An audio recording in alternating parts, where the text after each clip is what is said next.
but if you listen to Crime Treasons, you know that DJ Billy Rellis, he's out there teaching the kids how to DJ, teaching teenagers how to DJ. Listen, we give back, give back our time. Listen, this show is here is it's just out of the love, and it's just built by own love. Anyways, enough about me. Enough talking to me. We have Godfisse here from our downtown, and can you just tell a little bit about yourself tell a little about yourself and tell me a little bit about today, because I had literally no idea if this was going on until you told me. Yeah, for sure. So hi, Godfisse Effie. Most people know my from BLM times.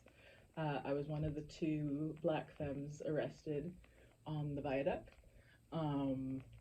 I wasn't arrested because I was black. I asked to be arrested because a black girl got arrested. That was the first person they chose to arrest at a BLM rally. All white people and 1 black girl standing at the front line of of like 20 policemen. And there was like, the white people were like making a circle behind her, but like away from her. So I walked up to her, and I didn't even know her. We're homies now. She got taken, and I was there with my hair straight in a camel coat, and I was like, "You missed a nigga. Like, I'm sorry if I don't look like what you thought, but like, I'm not letting her go alone. You missed one. Take me too." And they wouldn't even let me go in the just as support. They're like, "You have to be arrested to do so." Did any white people get arrested? A couple did, but only 7 people in total got arrested.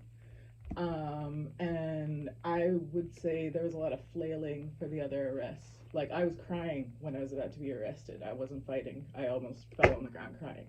And I still went up to the cops and got myself arrested. We actually met, Issa and I met at an action for the pipelines, which was like kind of a similar but opposite situation, where I showed up to this thing and it was white people having a party. They had the music turned up. To me, that is gross. That's not what, it was during COVID, so people were like, excited. That's what happened during BLM too. Not that many people cared. If they were stuck in their house, if they weren't stuck in their houses for months, no one would have come. And I also, I got to hear the perspective from my mom as well, who went, grew up in civil rights and things like that as a black woman. And she was really worried that nothing would happen, in tears. She's like, "I know, I see all these people, but I've seen this before. What do you think the hippies were? They were our allies. Nothing changed. That was 40, 50 years ago." Yeah, that was always I'm just like a natural cynic. So if people listen to the show, they know that I'm just a cynic, right? So I just kind of believe that, people weren't really about to do shit, like that, and they didn't. Yeah, it felt like it. It looked like it. The crowds looked like it. But when it came time to get arrested, well, the day after I got arrested on the viaduct, then 40 white people got arrested at Crab Park, just because they felt fucking bad. And that was for downtown Eastside. That was a tent city thing, but that wasn't the point. It was guilt. Mm-hmm. It was shame. So anyway, when we met at this intersection, at this little protest thing that was really a party, I'd been there for a minute, and Issa rolled up at one point just as I had lost it, and I unplugged their music, and I yelled at everyone. I told them, "Hey, when you act like this, and when you're putting on fight music and like white people rap and shit, the cops are coming closer now. Who do you think they're gonna arrest? Me or you? I'm sitting here with an afro. You're not going to jail. They're looking at me right now, even though I had nothing to do with this." So after I yelled at everyone, I was sat on the sidewalk, and people kept on trying to come up to me and apologize, and I was like, "Fuck off, fuck off, fuck off." But then I turned my head and I see Issa. I see a brother. The thing is, we were so far apart. I thought to myself, if I didn't have my afro today, this guy would be wondering why I'm waving at him. For me, at that moment, I saw it because there was a few elders there, from some of the nations around here, but it was felt for me that they were not being lifted up as like the priority. No, for, they were for playing. the West They were for playing. the West Way. They were playing white rap over Indigenous elders playing drums. Yeah. So so I thought that was crazy. But can you tell me a little bit about like the action that's happening in the downtown East Side today? Because I feel, for me, and I feel like probably for a lot of listeners, those people are, I would say, rather informed, and it's kind of, for me, startling sometimes when you can be reading, you can always kind of, you feel like you have your ear open, and yet still not really hear about some things that are going on that are a pretty big deal. Yeah, absolutely. Well, that's part of why I started our downtown East Side. The first step of that was actually just to create a website. If you live in the downtown East Side like I do, I might not look like it, but I've got invisible disabilities. Sometimes I can't even bloody walk. A lot of people assume I've got a lot of money. I don't. I'm eating at the Women's Center right now. When I opened this, I got so much pushback that I walked away from a year's worth of work that was my future. I've gotten emails about,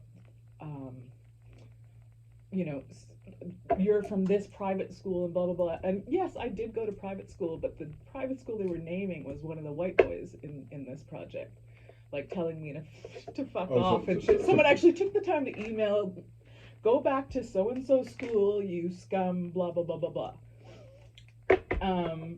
My first reaction to that, when I started getting trolled by a few people that apparently don't know me, because like if you are part of any action that's happened in the last 2 years in Vancouver, then you know my you know Godfisse, Godfisse.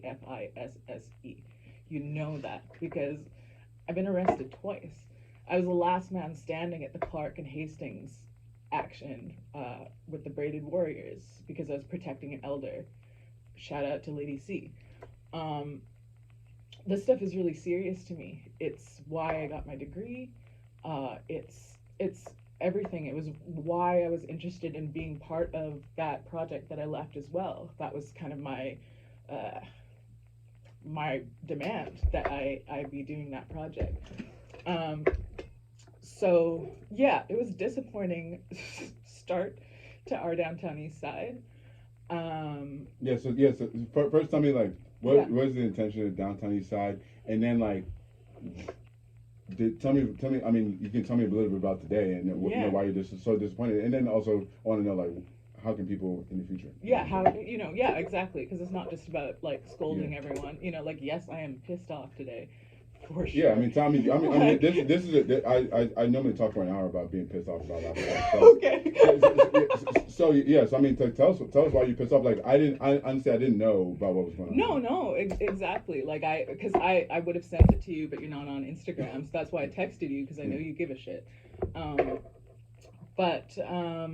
So our downtown East Side, the first step was making a website, because one of the things that's really hard, that doesn't cost any money in the area, is that all of the services are so spread out and unconnected to each other that even a doctor, social worker, probation officer, any professional in the downtown East Side has to Google what someone needs. There's no easy way there's no centralized resource. So I'm putting about 25 resources into one website. I've got 200 organizations on there and tagged already, and I'm only on 1.5 resources sheets. I've put in 200 hours. What was really misunderstood when I started this is that people assumed that I was doing this to make it a job, and I didn't express that I was volunteering because that was common sense to me. I don't even have valid ID to take money out of the GoFundMe. Like, a GoFundMe emails me twice a week saying set up withdrawals. I can't even touch. Because there was so much backlash and people were so suspicious. And like, I am a poor Black woman that lives on Hastings living on disability. I live on $1,300 a month, and I'm still not asking for money for this. I've been eating charity food just to get by, just because I won't let anyone stop me. I don't care. I'm a cucaracha, you know. But can you tell me about like so today so today the on I guess was like the deadline for people to clear fire contraband from their homes and the tents. So I'm not really clear about so I looked at what was in the news versus what I heard on the street from the people that see me every day. So the city is saying that it's a fire hazard. There's been 1 or 2 fires, absolutely. There isn't enough. It's not ideal to be on Hastings, but everyone's been kicked out of all the parks. These people don't just disappear every time you move them. They have to go somewhere, and they just get it moved between Oppenheimer, Crab, Strathcona, Hastings. Those are the only places.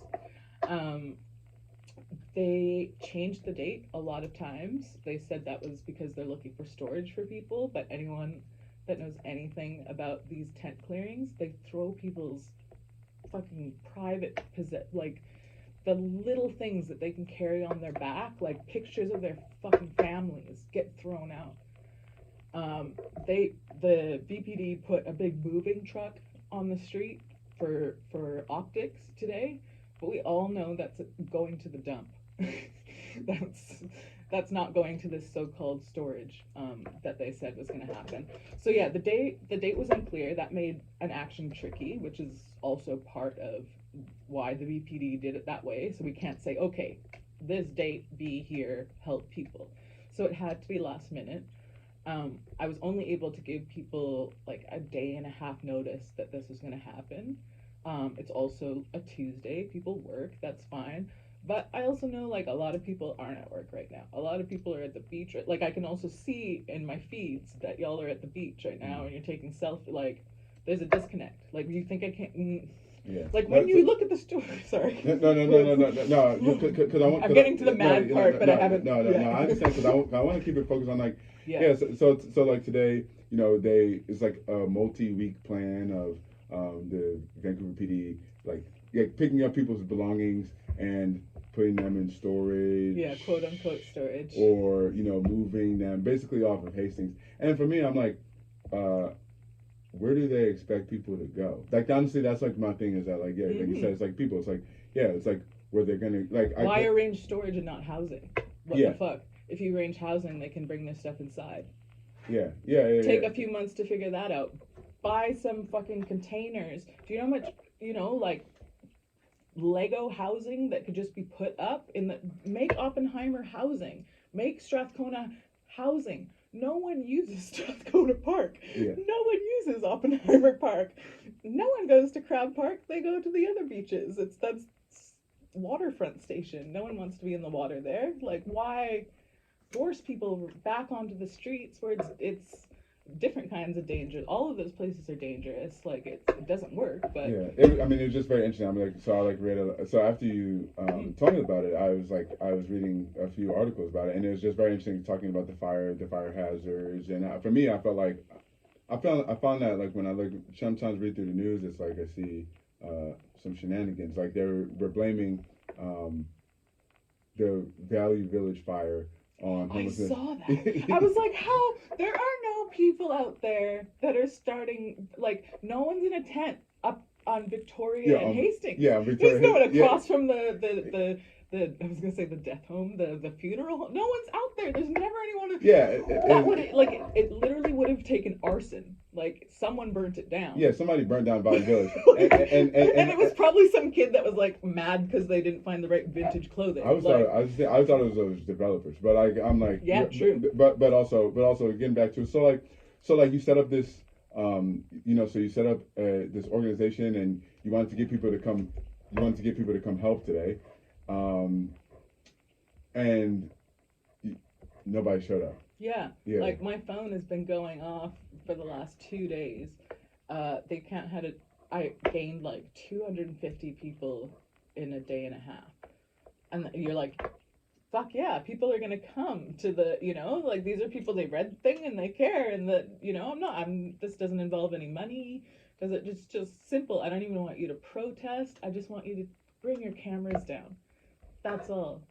so it doesn't happen to in silence anymore. document the police. Because like I posted, like, I actually met the CBC people today, and like they were kind of laughing at me, you know, like they're not going to report the real. They're going to be like, this was the fire hazard, and da da da da and da da da da. Like take a picture. And the police are doing a really good job, and they're being very peaceful, and they have a storage truck, and blah blah blah blah blah. You know, so yeah, that is just it's kind of disappointing.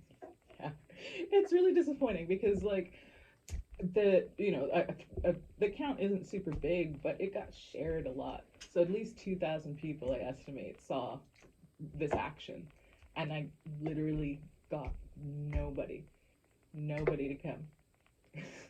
Nobody. I had an address to give people, DM to get. No one even messaged me. No one even messaged me. One homie messaged me to say they couldn't come. My friend in Europe apologized for not being able to come. But all these 300 people on the account, or 2,000 people who saw it somewhere else, no one came. Yeah, it's like one of those. It's very interesting. You know, it goes back to that to 2020, the Black Lives Matter, where it's like there's feels like people, one who want to, they say they want to be a part of like a community, say they want to be a part of helping, but like in like in a low risk way, and it's kind of disappointing to see like people not. I was like, please don't get arrested, don't push, don't shove. Like I'd like to do this how my mother and the elders that I was around when I was a kid, because my mom was a First Nations advocate when I came here in the 90s. So I spent a lot of my childhood at sit-ins and protests, and sometimes we sat in silence for fucking hours. Like we would be inside like some business's building in their lobby, sitting down, silent for hours.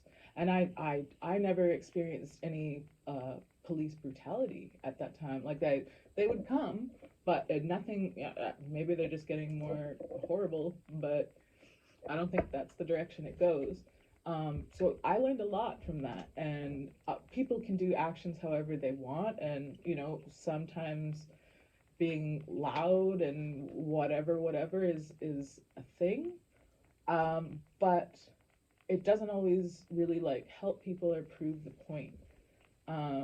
Like my getting arrested, it didn't do anything for the pipelines. It didn't do anything for BLM. It's given me probation for a fucking year. Yeah. But, like, was that, I would do it again, obviously, but was that worth it, Mm-hmm. Like, is that the right Does that even do anything? Is that the right course of action? Yeah. I mean, I feel like sometimes it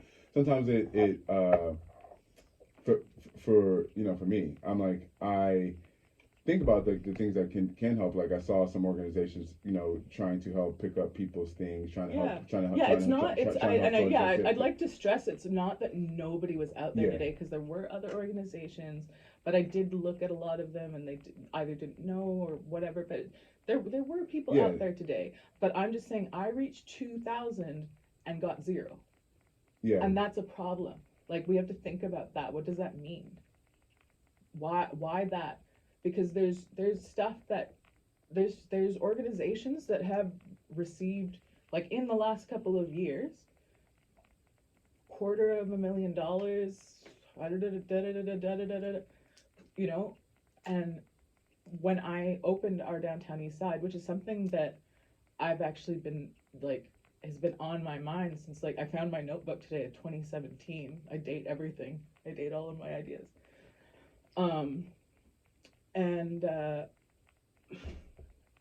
it's just people want to care about stuff, right? But it has to be a face it has to be a face you feel bad for. So like for let's say even my jail, after I went to jail the first time, I was sent money. People were happy to do that. It was all good. It was decent. I didn't feel like, I was very embarrassed about it. I didn't feel like I deserved it.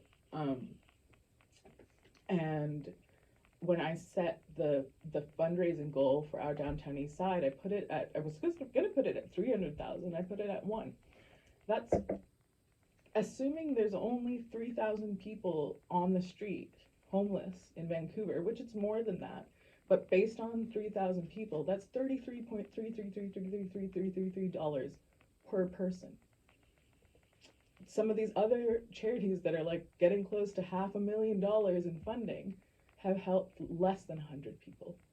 And people are okay with that because they're the cool kids that you already know. Mm-hmm. People know me too, and that's not really the point. But I think that people feel that it's their fault.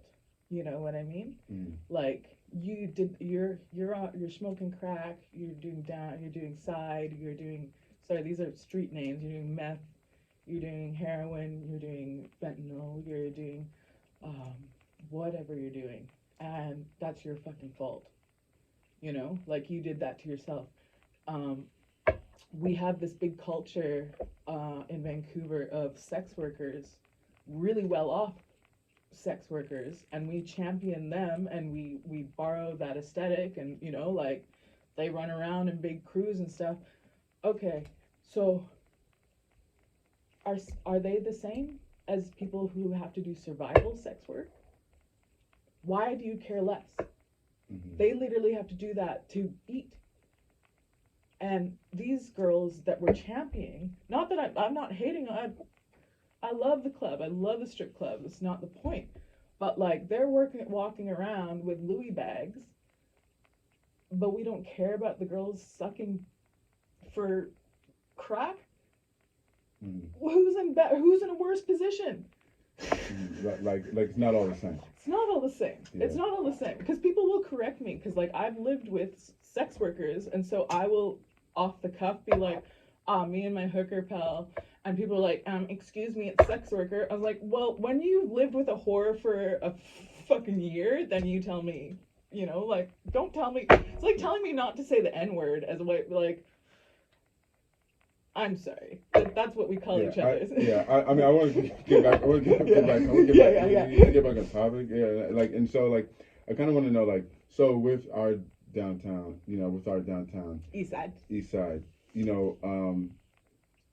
so like, today, disappointment. But what can people do to, like, one, like, what's the goal for you, and then also like what are some of the things that people can do to help, like as it moves forward, like in the short term and in the long term? Absolutely. Yeah, there's plenty of time for participation and understanding, and like I'm our downtown east side is gonna be here, so if it takes a while for people to catch up, that's okay. Like it's also whatever that no one came today, because like it's also a new source, right? It's a new thing. But I think that like going forward, if you're on the account, then try when you can to be involved with the things. Like the point of this, like I don't need to be on Instagram with this, because it's for the streets. Like none of the people in these tents have seen my Instagram. They don't even have phones. This is the Instagram and the website is to connect you guys to this neighborhood. Like I'm trying to bridge that gap. And like that's not gonna happen in a couple of days, like as disappointed as I am today, that's gonna take time, because my whole life no one's cared. Like everyone is still on the streets there.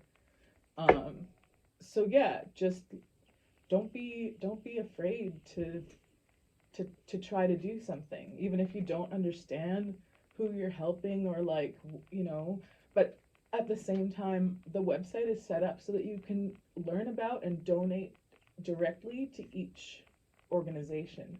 So if you don't fuck with detox, you can donate to food. If you don't fuck with, that there's some way that everyone, and people have this thing, exactly like you said, like, I didn't know what was happening today. I don't know what to do. How do we help?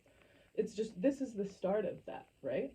And as more people know about it, I think it'll get better. Yeah. It will. Can Yeah. can you tell can you tell listeners also like where you can find like Instagram or what the website is, like the URL? Yeah. The Instagram is our DTES. OURDTES, and the website is the same thing but .com. Yeah. And it's just And it's just you out here. And right now I do have a friend that's like supports me, but I've been working on the website on my own, 200 hours in so far. So yeah, it can get better, but like we can't behave like our parents. Like we can't. Well, not my mom. My mom was out there. Sorry. Yeah. Sometimes I say that I'm like, yeah, well, I mean, I ain't talking about my fucking, but I know you don't. Yeah, no, like like be better than the last generation. Like this has gone on for too long. Someday soon, we're gonna be the politicians. They're all got their gray hairs. They're gonna die. So like, what do you want to do with that power and privilege? You want to keep going to fucking Base Coast and Wreck Beach, and okay, that's fine. Enjoy the idyllic life that Vancouver has to offer and ignore the ugly stuff. That is your right. But if you want some meaning in your life, then maybe help other people. I don't know. I like that. With that, we'll bring back into listening. We'll talk about some stories after this musical break. But thank you so much for sharing that. Thank you so much for sharing just about you, a little bit about some of the work that you've done and the work that you're going to continue to do. So if you didn't get that, listen. If you want to help, especially like some of the most vulnerable people in the city, it's our DTES.com or our DTES on Instagram, and listen, and give some time, give your energy, maybe take a day away from the beach and go check it out. We'll be right back. Right. Cool, thank you. My head is like a little full. No. So good. I'm like, I just wanted to let you get it You're out. like the first human I'm talking to about this too, so I'm just like. Yeah, it's all good. No, that was great. And the positivity is really good too. Thank you for reminding me. Oh yeah, no, yeah, man. It's important.